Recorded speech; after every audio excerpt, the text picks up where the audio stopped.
Hello, hello, how are you doing? I'm just fine, thank you. I hope you're doing great. It's blazing hot here in Greece, and I thought, well, I'm back from work, I had my shower, I had plenty to eat, drinking plenty of water. Oh my god, I'm gonna need a new bottle. And I thought, you know what? Let's make a video. So, this video today, I wanted to make something like that, I swear, for quite a while, but I just forgot. So many projects in my mind. Yeah, and, I was reminded that I have to do this with a suggestion by my friend Galto, and huge supporter of this channel. Of course, a huge shout out also to D Montreal, Daryl Chung, all my buddies out there in the MK community, Mel, each and every one that enjoys this video. And of course, I couldn't possibly forget Bitch and Wine, please. So yeah, let's get on with this video. My friend Galto suggested a top favorite list of Game Boy games, which I think is an absolutely phenomenal idea, but let's start from the very beginning. What is the very beginning for me? Well, the very first console I laid my oh my god, I laid my ass on. I'll just leave this in the. I won't edit it out. I'll just leave this as it is. So, the very first console I laid my eyes on, and the very first console I picked to make a top 10 list for this gaming system first.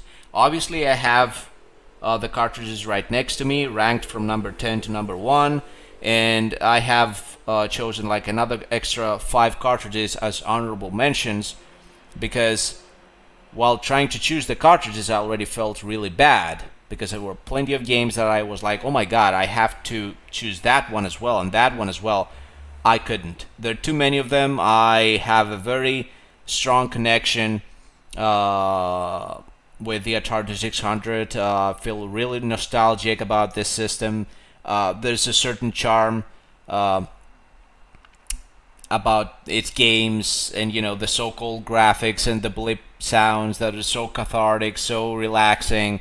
Even the white noises that it makes sometimes. So yeah, I won't waste your time with that. So it's a top 10. There's simpler rules. I have to own the game. No homebrews or anything like that. No funny business. Just my top 10.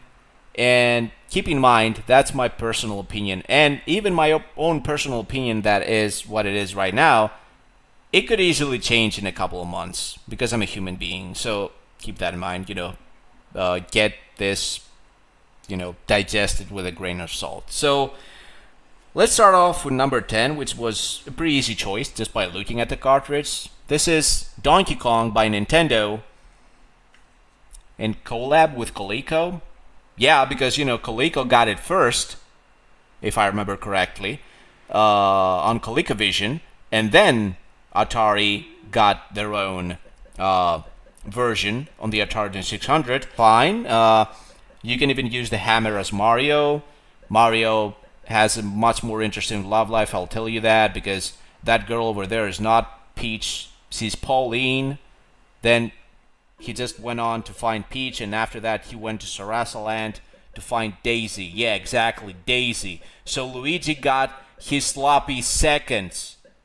But I'm not going to get into that. So I don't have to tell you, this is an amazing game for the Atari 600. If you haven't played Donkey Kong, I don't know what to tell you. Just go ahead and play it. If you're not too much into that specific port, just play the arcade, please.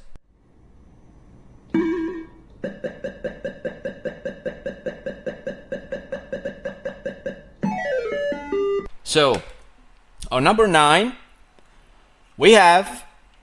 I don't see many people talk about games like that. This is Maze Craze. This is like, you can't get any more basic than that.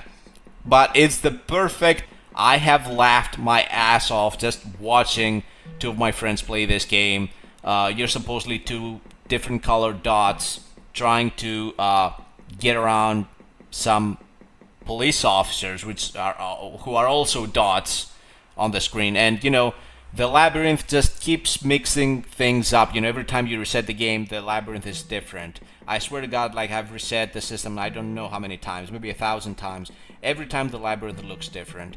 Only one of you dots can win, but it seems like you have to at least collab for a little bit just to get around the cops. You know, it's so fun, it's so simple, and it's so addictive. You know, there's something about these games that it can't be replicated today, unfortunately. So Maze Craze on number 9, really great game.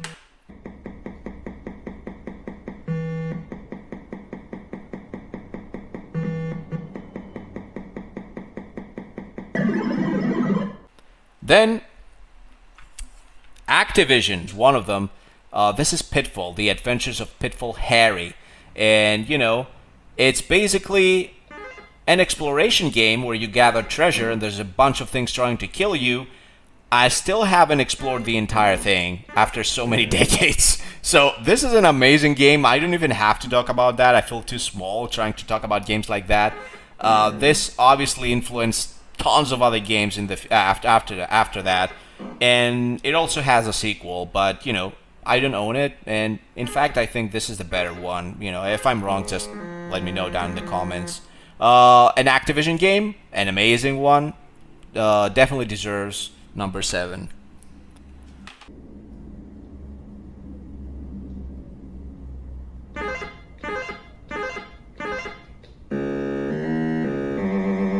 Then we go on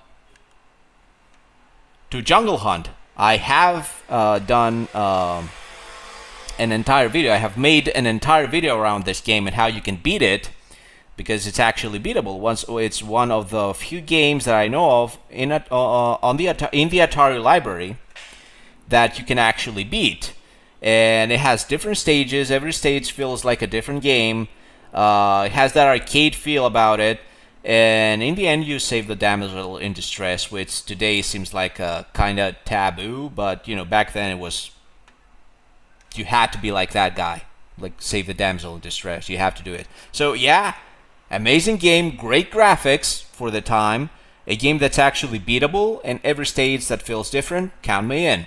So yeah, totally deserves number 7.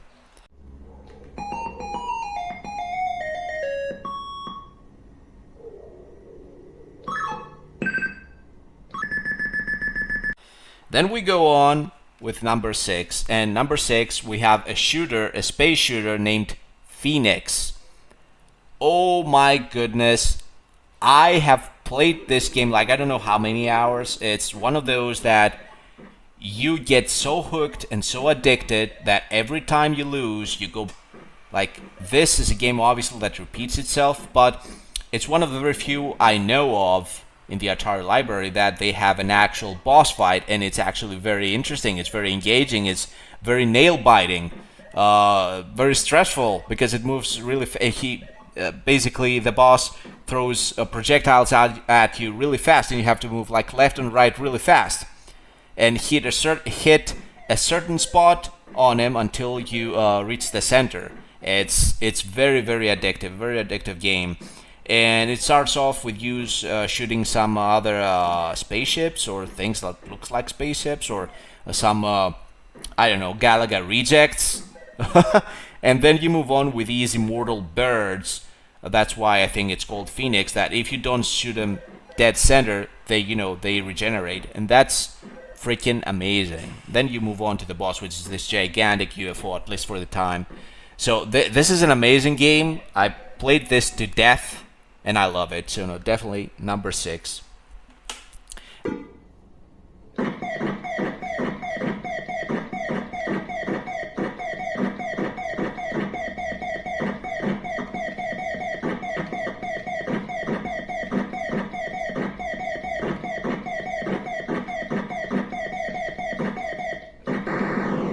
Then we will move on to another one, a really nostalgic one, cosmic arc.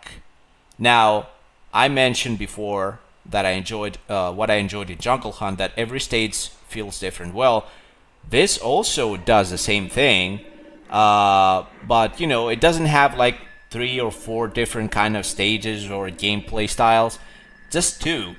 But they're so engaging. You're this gigantic UFO, this cosmic arc that obviously gathers life. How do you call that? Yeah, I paused to just quench my thirst and find the right word, and the right word was forms. So you gather some life forms from different planets, and there's a bunch of asteroids trying to hit you, and just by moving the joystick left and right, up and down, just shoot the asteroids. Once you get past that, you know, a part that I really enjoy with the asteroids, because after a while the asteroids just go so fast that your reflexes feel like, oh my god, I have to make my nerves like be, you know, with no skin on it, you know, totally exposed to the environment, to just, you know, be 120% focused. This is how it feels. And then you go onto the planet and you shoot out this smaller little spaceship like a drone, and you try to beam up these life forms up with obstacles trying to hit you. And obviously you have a timer before a timer that, you know, that counts down. If that reaches 0, then you get a siren, something like that, you know. And if you just don't go away in time, an asteroid comes in again, hits you, and obliterates you, and you lose a life. So yeah, once you hear that siren, you better go. You better take off. So, by the way, the only way to take off is get that drone back into the mothership. Yeah, why didn't I think of that before? The cosmic arc is the mothership. So yeah, that's a very addictive game, a very nostalgic one for me. I know that also Dimitris loves this game, the one who gifted me, you know, the Atari clone. So here's that for you. This is also one of my top favorite games.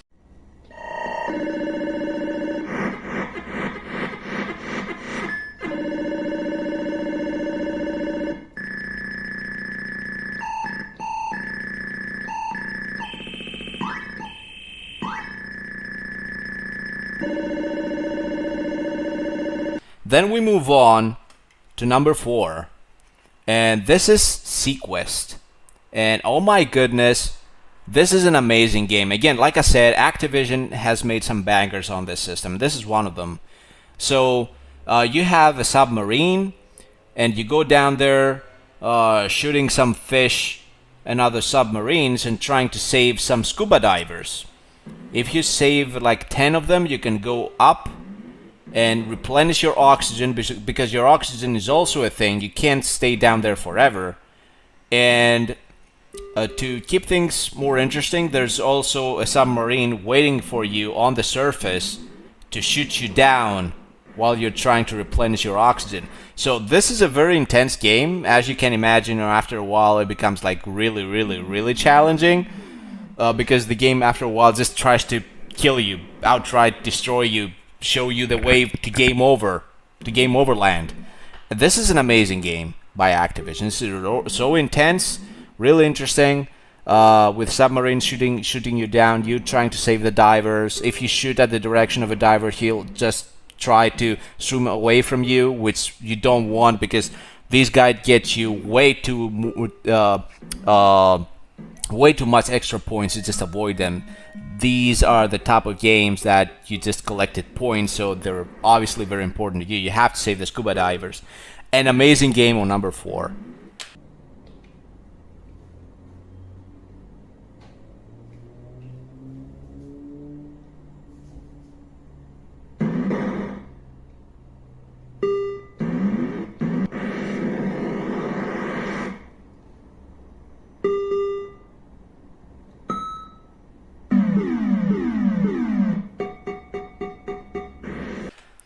Then another game that's very, very nostalgic for me. Again, an Activision game. I used to play this to death in my aunt's house.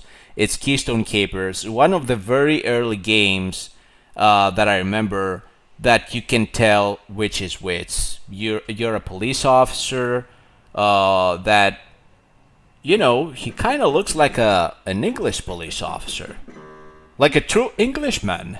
But yeah, anyway, there's this bank robber or prisoner that you have to catch, and you're in a mall with lots of obstacles, shopping carts coming at you, automatic escalators that you can use in order to catch the thief. And yeah, you know, you have a timer, obviously, but it gets like surprisingly addictive very, very fast and very challenging. A really nice game, and I really enjoyed the fact that I could tell what was everything in the game, because back in the day, you know, we had mostly squares and circles, and those circles weren't even perfect. They were like square circles, if that makes any sense.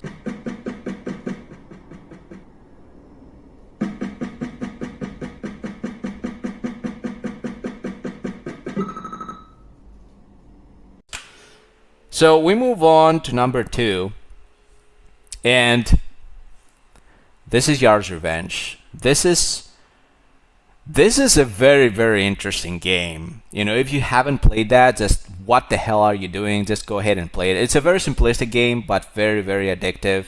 You're this space fly that shoots stuff, and you know, there's this cannon that you have to destroy. But to destroy that cannon, you have to blast your special weapon. How do you do that? You just go ahead and bite off some of its shields on the right side of the screen.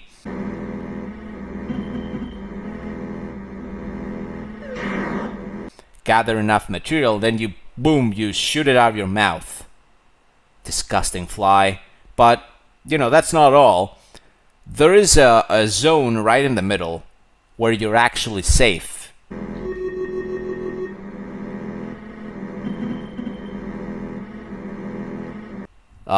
But while you're in that zone, you can't actually shoot your special weapon, which you actually need to do to win. So, yeah, this is a very interesting game, and this was developed by Howard Scott Warsaw. The man, the legend, the one who people just shot him down because he made E.T., which, in my opinion, is a very, very, very ambitious project, and you know, they obviously made him rush it, but it feels very much like the movie, actually. So yeah, but that's a story for a different time. Yar's Revenge is definitely one of the best games on the system. I don't know, some other people might even place this like on number 1. Some other people might be like, oh my god, what the hell is that shit? But no, this is an amazing game by Howard Scott Warsaw, and I think you should play it. Yar's Revenge on number 2.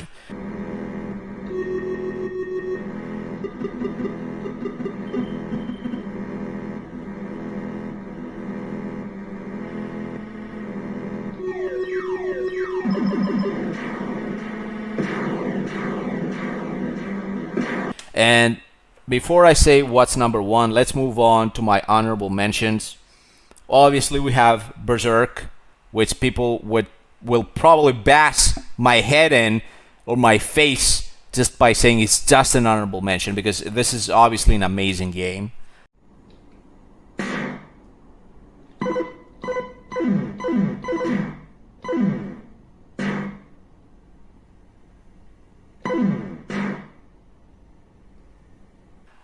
Then we have the game that basically influenced an entire genre of space shooters, which is Space Invaders, with a killer co-op. And I must say that this was the killer app when the Atari came out. It just blew everything out of the water. Yeah, that's an honorable mention for me. Just please don't hate me.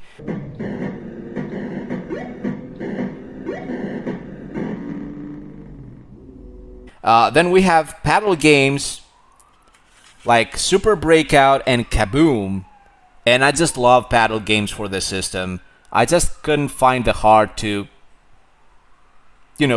kind of shoehorn them in the top 10. Just forgive me. Yeah, paddle games rock for the system. I think they're very revolutionary. The Atari itself is pretty revolutionary. They had wireless radio, how do you call that? And with the radio antennas, wireless joysticks back in the 80s.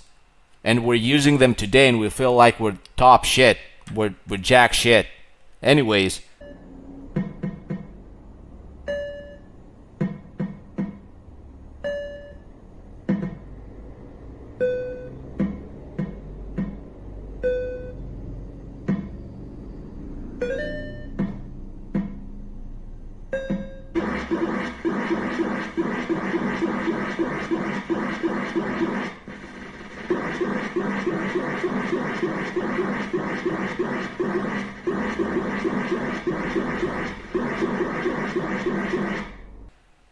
And of course, don't hate me on that. This is another Howard Squad Warsaw game. I really feel like it definitely imitates the ways of the movie. It's Raiders of the Lost Ark for the Atari 2600. Maybe some people will tell me, "Oh, you're crazy. This is an awful game." And I think it just so happens that many people don't understand how to play the game. I've already uploaded a video explaining how to beat this. So if you do, I think you will enjoy it more. And you'll kind of feel like Indiana Jones because you kind of do the same shit. You search for a treasure, you find clues, you have a little bit of action, just a little bit with the whip, maybe trying to whip some snakes, maybe don't. Maybe not. I don't remember, actually didn't have much action in it, now that I think about it. I'm totally wrong. But anyways, this is an honorable mention. Raiders of the Lost Ark for the Atari 2600.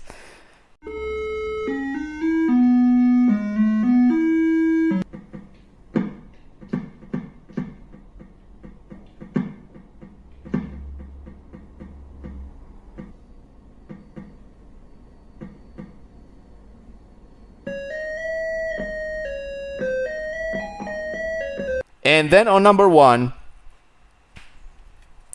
we have, like you wouldn't expect that to happen. I was kind of thinking to have the sequel to that on number 1, but I didn't. And I didn't even shoehorn that in the top 10 or even have it as an honorable mention. But yeah, I'll just say that this one, you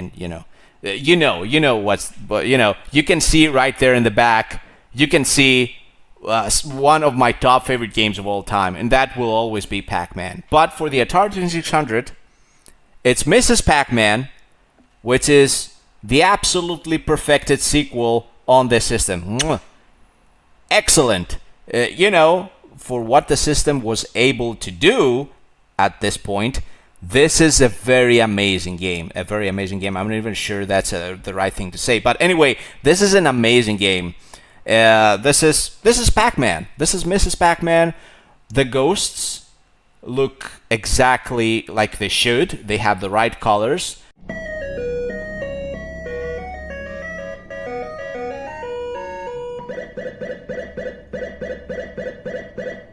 They kind of move like they should, which I'm really surprised. And the game gets to be really intense from one point after. It's really smooth controls. Well, believe me, this is an excellent port on the Atari 2600. So Mrs. Pac-Man on number 1. So that was my list. What did you think? You must hate me right now. But yeah, just tell me what you think. If you had any other games in mind, just feel free to share your opinions down in the comments. I won't mind at all. As for me, I'll see you next time with another top 10 list. Why not? I'm super happy to have done this. See you again. Have a good one. Good night.